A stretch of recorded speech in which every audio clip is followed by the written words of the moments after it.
Maswerteng gabi po mga ka-STL. Narito na po ang resulta ng STL Bulacan para sa araw na to, 3rd January 21, 2026, araw ng Miyerkules. Naway ang mga natayaan nyo pong mga numero kanina ay manalo nawa ngayong gabing ito, 8 PM. Kaya kunin nyo na po ang inyong mga ticket. Narito na po ang resulta.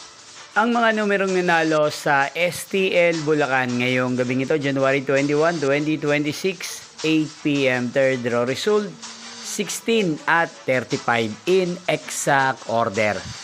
Again, 16 at 35. At ngayong gabing ito sa STL Bulacan, natin pong i-shoutout ang lagi pong nanonood sa channel ito, si Ate Ole ng Bulacan.